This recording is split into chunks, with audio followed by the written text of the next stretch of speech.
ಭಾರಿ ಗಾತ್ರದ ನೀರಿನ ಟ್ಯಾಂಕ್ನಿಂದ ಜನರಲ್ಲಿ ಆತಂಕದ ಒಂದು ವಾತಾವರಣ ಸೃಷ್ಟಿಯಾಗಿದೆ. ಹೊರಮಾವಿನ ಭೈರತಿ ಬಂಡೆ ಸಮೀಪದಲ್ಲಿ ಬೃಹತ್ ಗಾತ್ರದ ಟ್ಯಾಂಕ್ ಬೀಳುವಂತಹ ಹಂತದಲ್ಲಿದೆ. ನೀರಿನ ಟ್ಯಾಂಕ್ ಮೇಲಿಂದ ಬೀಳ್ತಾ ಇರುವಂತಹ ಮಣ್ಣು, ಸಿಮೆಂಟ್ ಜೊತೆಗೆ ಆ ಕಟ್ಟಡದ ಅವಶೇಷಗಳು ಕೆಳಗಡೆ ಬೀಳ್ತಾ ಇದ್ದಾವೆ. ಕಬ್ಬಿಣ ತುಕ್ಕಿಡಿದು ಹೋಗಿದೆ, ಜೊತೆಗೆ ಕಟ್ಟಡದ ಅವಶೇಷಗಳು ಕೆಳಗಡೆ ಬೀಳ್ತಾ ಇದೆ. ಇದರಿಂದ ಸ್ಥಳೀಯರಿಗೆ ಭಯದ ಒಂದು ವಾತಾವರಣ ಸೃಷ್ಟಿಯಾಗಿದೆ. ಆ ನೀರಿನ ಟ್ಯಾಂಕ್ ಕೆಳಗಡೆ ಮಕ್ಕಳು ಆಟ ಆಡ್ತಾ ಇದ್ದಾರೆ. ಪಕ್ಕದಲ್ಲಿ ಸರ್ಕಾರಿ ಶಾಲೆ ಇದೆ, ಜನ ಓಡಾಡ್ತಾ ಇದ್ದಾರೆ. ತುಂಬ ವರ್ಷಗಳಾಗಿದೆ ಅನಿಸ್ತಾ ಇದೆ ಆ ನೀರಿನ ಟ್ಯಾಂಕನ್ನು ನಿರ್ಮಾಣ ಮಾಡಿ. ಅದ್ರ ಬಗ್ಗೆ ಅಧಿಕಾರಿಗಳು ಯಾವುದೇ ರೀತಿಯಾದ ಒಂದು ಕ್ರಮ ತೆಗೆದುಕೊಂಡಿಲ್ಲ, ಒಂದು ಪರಿಶೀಲನೆ ಮಾಡಿಲ್ಲ. ನೀವಲ್ಲಿ ಗಮನಿಸ್ತಾ ಇದ್ದೀರಾ, ಕಬ್ಬಿಣ ಎಲ್ಲ ತುಕ್ಕಿಡ್ದೋಗಿದೆ. ಆ ಕಟ್ಟಡದ ಮೇಲಿಂದ ಅಂದರೆ ನೀರಿನ ಟ್ಯಾಂಕ್ ಮೇಲಿಂದ ಸಿಮೆಂಟ್, ಮಣ್ಣು, ಆ ಕಟ್ಟಡದ ಅವಶೇಷಗಳು ಅಂದರೆ ಬೀಳುವ ಹಂತದಲ್ಲಿದೆ. ಅದರಿಂದ ಮೇಲಿಂದ ಬೀಳ್ತಾ ಇದೆ ಕೆಳಗಡೆ.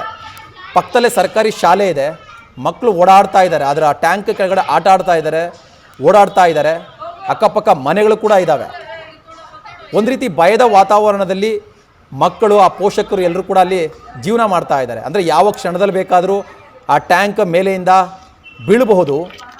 ಒಂದು ವೇಳೆ ಆ ಟ್ಯಾಂಕ್ನ ಮೇಲ್ಭಾಗದಿಂದ ಏನಾದರೂ ಕಬ್ಬಿಣ ಆಗಲಿ ಅಥವಾ ದೊಡ್ಡ ಮಟ್ಟದಲ್ಲಿ ಆ ಕಟ್ಟಡದ ಅವಶೇಷ ಆಗಲಿ ಬಿದ್ದರೆ ಅದೇ ಕ್ಷಣದಲ್ಲಿ ಮಕ್ಕಳು ಕೆಳಗಡೆ ಸಿಕ್ಕಾಕೊಂಡ್ರೆ ಏನಾಗುತ್ತೆ? ಸೊ ಹಾಗಾಗಿ ಅಧಿಕಾರಿಗಳು ಇದ್ರ ಬಗ್ಗೆ ಗಮನ ಕೊಡಬೇಕು. ತುಂಬ ಹಳೆಯ ನೀರಿನ ಟ್ಯಾಂಕ್ ಇದಾಗಿದೆ.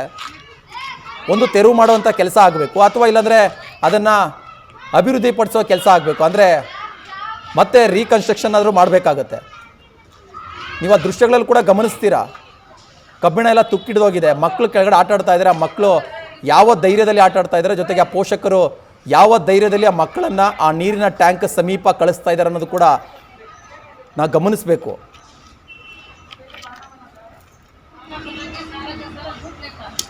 ಬೆಂಗಳೂರಿನ ಹೊರಮಾವು ಭೈರತಿ ಬಂಡೆ ಸಮೀಪ ಇರುವಂತಹ ನೀರಿನ ಟ್ಯಾಂಕ್ ಇದು. ಬಹಳ ಹಳೆಯ ನೀರಿನ ಟ್ಯಾಂಕ್ ಇದು. ಭಾರಿ ಗಾತ್ರದಲ್ಲಿದೆ, ಭಾರಿ ಎತ್ತರದಲ್ಲಿದೆ. ಅಕ್ಕಪಕ್ಕ ಕೂಡ ಕಾಮಗಾರಿಗಳು ನಡೀತಾ ಇದೆ. ನೋಡಿ, ಅಲ್ಲಿ ಮಕ್ಕಳು ಕೂಡ ಆಟ ಆಡ್ತಾ ಇದ್ದಾರೆ. ಪಕ್ಕದಲ್ಲೇ ಶಾಲೆ ಇದೆ. ಆ ಟ್ಯಾಂಕ್ನ ಪಕ್ಕದಲ್ಲಿ ಸರ್ಕಾರಿ ಕಿರಿಯ ಪ್ರಾಥಮಿಕ ಶಾಲೆ ಇದೆ. ಶಾಲೆಯ ಮಕ್ಕಳು ಆಟ ಆಡ್ತಾ ಇದ್ದಾರೆ. ಶಾಲೆ ಮುಗಿಸಿ ಬಂದಾದ ನಂತರ ಅದರ ಸಮೀಪ ಮಕ್ಕಳು ಆಟ ಆಡ್ತಾ ಇದ್ದಾರೆ. ಮನೆಗಳು ಕೂಡ ಇದ್ದಾವೆ ಪಕ್ಕದಲ್ಲಿ. ಪೋಷಕರು ಕೂಡ ಇದ್ರ ಬಗ್ಗೆ ಗಮನ ಹರಿಸಬೇಕು. ಮಕ್ಕಳನ್ನು ಆ ಟ್ಯಾಂಕ್ನ ಸಮೀಪ ಕಳಿಸಬಾರದು.